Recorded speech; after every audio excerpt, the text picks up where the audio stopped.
NERF Pro is real! Yes, that's right, Hasbro has officially announced they're joining the big boys with the NERF Pro Stryfe X. Not NERF Pro Gelfire, but a short dart shooting foam dart blaster with pro level performance from NERF. And those we have to thank for the debut of this blaster is none other than Out of Darts, who has a whole 26-minute long overview on this blaster on his channel. Check the link in the top right corner to watch that if you're interested. I'm here to give you my thoughts and opinions before I get my hands on the NERF Pro Stryfe X. But for those of you with a TikTok attention span, the NERF Pro Stryfe X is a NERF Pro Stryfe, basically the same thing you see here, but with a USB-C rechargeable 3S lipo battery powering 2 flywheels for semi-automatic half-length dart shooting action, hitting a velocity of over 150 FPS. And besides some changes to the rails and the lack of an end strike barrel lug for some insane reason, it is essentially the same blaster you see here.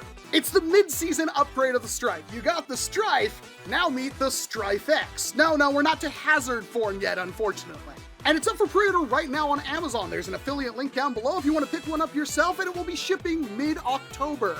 And that's everything I have to say before I get into my opinions, so leave now if you're already excited. And before I say anything, I really want to put this out there that I have no ill will and I'm not trying to talk smack about any of the designers or anything at NERF. I know that hobby enthusiasts have infiltrated Hasbro, and making this blaster has been a dream of theirs, and whatever faults the blaster has is not theirs. I mean, there are people who have to sign off on this, who want certain things, who want it to hit a certain price point and stuff like that, and the designers have nothing to do with that. It's the bean counters, the marketing, and they're the ones who ruined this beyond all measure, because unfortunately the Omnia Pro is already a thing. The Stryfe X is still a semi-auto only blaster for $120, while the Omnia Pro has all of the features that the NERF Pro Stryfe X has on top of burst fire and full auto and accessories. Like, what? For $90? This is already dead in the water for anybody paying attention. Now, in the extreme case that you live somewhere where you can't get the Omnia Pro, but you can get the NERF Pro Stryfe X, then yeah, the Stryfe X makes a good amount of argument here, because it's still a fine blaster. I mean, the performance points it's reaching, the short dart compatibility and everything, that's all really good. I was really hoping it was taking so long for Hasbro to enter this market because they wanted to just come out swinging, and what they brought was the limpest of noodles I've ever seen. There's nothing wrong with the blaster in a vacuum. This isn't 2016 anymore. People have been modifying Stryfes for years now, making them hit as hard, if not harder than this. And even if you try to account for the fact like, oh, well, people, this is when you don't have to mod, so it's really good. It doesn't matter because there's already so many other options out there. Heck, you can get the Dart Zone Pro Mark III, which will still hit about 150 FPS out of the box right now on Amazon for $60. And that has full auto and semi-auto. Why? Actually, I know the reason why.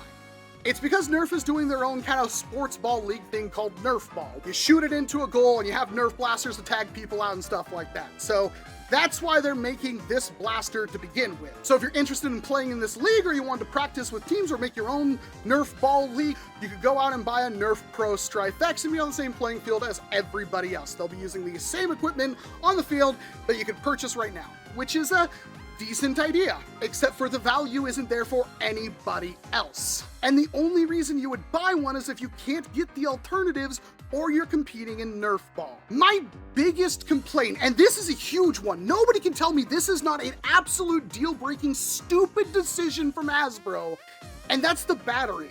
Now, it should be stated that the idea of a USB-C rechargeable 3S lipo in the package is by far the coolest thing Hasbro has ever done. And the battery was something that I applauded the NERF Gelfire Mythic for, because this little battery could be adapted to a wide variety of blasters, and it's really cool. It just like fits in there, and if you want to charge it up, you pull it out, plug it into USB-C, and that's a really good design. The battery for the NERF Pro Stryfe X is an expanded battery tray style battery that clips in right.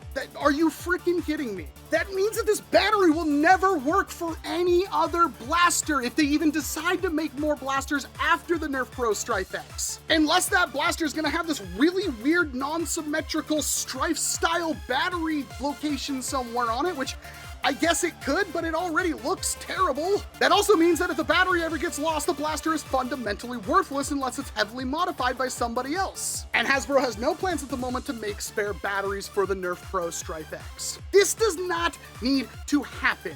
There is no reason why they couldn't have had a battery cover over a standard type of battery that they could have adapted into other blasters down the road. But if they do, I'll stand corrected. I do not care how closely they wanted to keep to the Stryfe design, which they did a really good job. But to have the whole battery be that battery box, that is so stupid. The other cool thing is the fact that since it's basically a Stryfe, you think it would be compatible with Stryfe kits, because there's a lot of 3D printed and other design kits that meant to go on the Stryfe to make it look like all sorts of firearms and all sorts of cool designs. And yeah, it doesn't have an end-strike barrel lug, and the rails, they're not Picatinny. They're not even Nerf rails. They're like the Nerf rival style rails, which Hasbro hasn't made attachments for in a very long time, and who knows if they'll actually make attachments that will work with the NERF Pro Stryfe X. Now, I really like the fact that they use cut-down AccuStrike darts for the dart compatibility for this blaster, and those are compatible with other blasters, and the NERF Stryfe X will be compatible with other darts as well, which is a huge stepping stone for Nerf. They did kind of jump into this with gel fire, but then they made Hyper and Ultra and all these other darts that aren't compatible with anything else, literal dart DRM with NERF Ultra, and then they just decided to do this, like, hey, we're learning from our mistakes, but don't get too excited because it's $120. Now, there is one potential good use case for NERF Pro that if they ever decide to make more blasters, which that's not a guarantee, it would be really good if they did one very simple thing. If this is your baseline, 150 FPS pistol style thing that has expandability to turn into like a little SMG, every blaster that comes out after the NERF Pro Stryfe X needs to have its own particular niche use that doesn't replace the NERF Pro Stryfe X. For example, the NERF Pro Gelfire Mythic is an SMG with semi and full auto that hits around 150-160 FPS from an 800 round hopper. The NERF Pro Gelfire Raid is a shotgun that hits about the same velocity but fires multiple projectiles at once, which means it isn't only just a viable option other than the Mythic, but it doesn't replace the Mythic in any way. It's its own thing that is comparable to the Mythic. Going in the other direction, the dual fire pistols, well, they're double action pistols that hit a little bit less than NERF Pro Gelfire Mythic, but you can dual wield them, and even if you didn't, they are extremely compact and tiny. And then on the other side, you've got the Gelfire Ghost, which is a bolt action sniper rifle that only holds about 100 rounds, but vastly outranges and has higher accuracy than any of the other blasters in the line. So it has its own legitimate use that doesn't replace anything else in Gelfire. And I'm sure Nerf will screw up Gelfire in the coming months anyway, so I'm not too worried about that. But they could do the same thing with NERF Pro, and if they were to do that, there would be a legitimate reason to pick up the blasters, because then you could have NERF Pro only modes or NERF Pro only games, and everything could be comparatively balanced, as opposed to how things are normally with Nerf, where the $5 pistol hits as hard as the $70 full auto thing. Obviously, I don't have my hands on the NERF Pro Stryfe X yet. I do like the fact that they filled in the grip, because the grip on the Stryfe isn't exactly the most comfortable thing ever. So there are little changes. They basically just took a modded Stryfe from 2016, 2017 and put it on store shelves, which is pretty cool, except for it's like 6-7 years too late. It is so aggravating that they waited this long to finally put out a product, and it's honestly not very compelling at all.